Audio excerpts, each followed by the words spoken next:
Welcome back. Due to anxiety triggering stressors of COVID-19, including self-quarantining, social isolation, the mass media, civil unrest, and more, many people of color are starting to realize just how much they've neglected their mental health. Joining us now to discuss existing mental health stigmas in our communities and her piece in HuffPost titled What It's Like to Live with Anxiety and Depression in a Latinx Household is writer and photographer Bianca Silva. Bianca, thank you so much for joining us today. Thank you for having me. Of course. So first and foremost, how are you? And please tell us a little bit about yourself.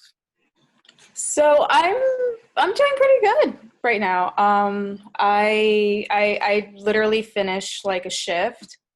I've been working sort of as a fact checker for Schnepp's Media based in Bayside here in Queens. So I've been kind of like scrambling around all day, but all good. And so like you mentioned, I am a writer and photographer, and I've written about arts, culture, music, sports. So that's sort of, what my main focus is.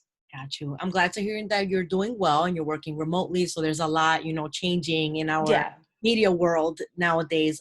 But like you said, you're a writer. And now we can talk about the piece that you wrote for HuffPost. My colleague Franchesca actually read it first and sent it over to me, and we were immediately like, wow, we can relate as, being raised in a Dominican household. It immediately kind of resonated with us. Can you tell us about your piece, what it's really like to live with anxiety and depression in a Latinx household? And, was it challenging for you to write this personal piece? Yeah, sure. Absolutely. So, writing this piece, it was sort of a, like going on an emotional journey. So it was a piece where, like I'd been wanting to write about it for a while now. So I would say like a couple years or so, but I just didn't have the willpower to do it, or I would just hesitate. Mm-hmm. But what inspired me to finally write it was I saw a Twitter post from like the person who edited the piece, Sahaj from the HuffPost. She was looking for BIPOC writers. Am I saying that correctly? BIPOC? I think so.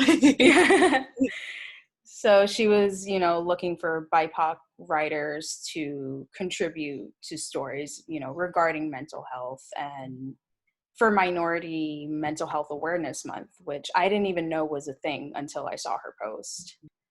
Now that I, moved out from home and kind of had some distance, I kind of felt like finally like empowered to write this piece. And, it, like I said, it was an emotional journey. It brought up a lot of it made me relive some of those really tense moments, some of those very difficult moments that I had gone through.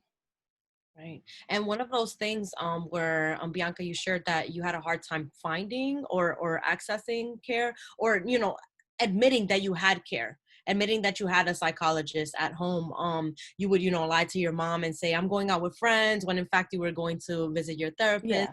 What are some of those things that you can discuss when it comes to like finding care in the BIPOC community? See, I'm saying it wrong too. And just, accessing healthcare and mental health care during these times of need, especially. So,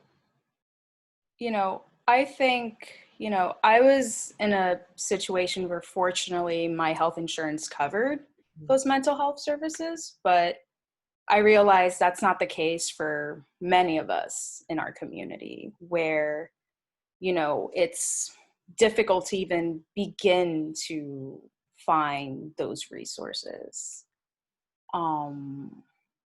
There's like that level. And then there's also the level of, I gotta live sort of like a double life almost, and that's how, for the longest time, that's how I felt like I was living.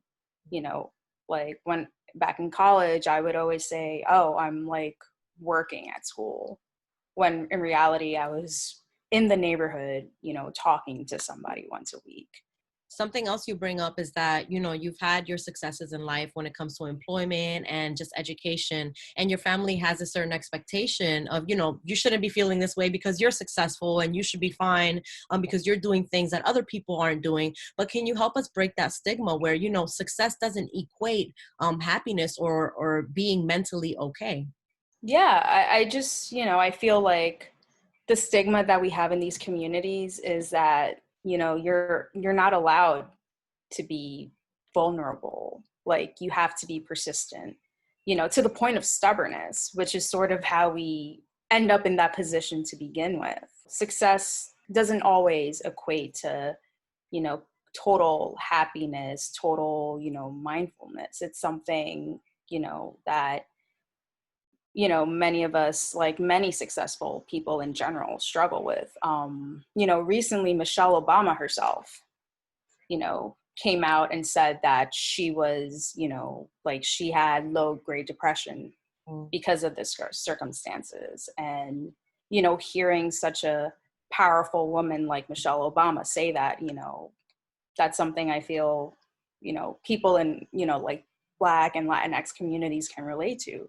Yeah. You know, like, this is a very successful woman who was the first lady and, you know, also has done a lot of stuff in her own right, you know, sharing her experience with depression. Right. And can you tell us about the importance of Black and Latinx people recognizing their needs and getting past the fear of judgment when, especially when seeking professional help? Why do you think that we have this fear when finding help in the first place? I feel like many of us in like our communities, we fear that help because, you know, we are told from a young age, like, you have to be strong. Mm-hmm. Like, you can't be weak. And seeking that help is sort of like admitting that there's something wrong with you. It's sort of like admitting like there is this sort of like dirty laundry that I need to air, but we can't air it because then everybody starts like gossiping, you know, bonchinchado, you know, stuff like that. So I think that's sort of the fear. And because we're reluctant to pursue that help to the point of stubbornness, like it comes at a price. It comes at like suffering. You know, what happens is that we suffer in silence. Right. And a lot of times I feel like we don't discuss the backgrounds in mental health in our families. So like Yeah. if we have a family member who has schizophrenia, for instance, or depression or anxiety, we don't often know about these conditions. And a lot of times, you know, doctors ask, what are the conditions in your family? What's your family history? And unfortunately, we don't speak about the mental health aspect of Yeah. it. So we don't know, you know, what we're faced with later on.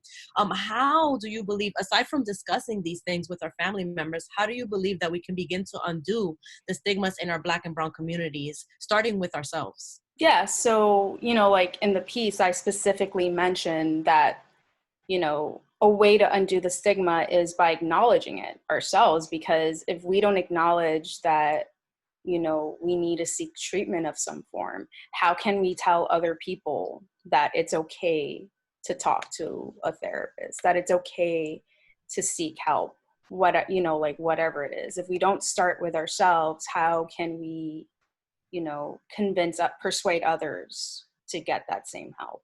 You know, we have to like work and like continuously work because it doesn't change overnight. You know, no one's going to go overnight, wake up the next morning and say, hey, like, it's okay. You know, it takes work. It takes years to even begin to undo that stigma. Absolutely. I definitely agree with that. Thank you, Bianca.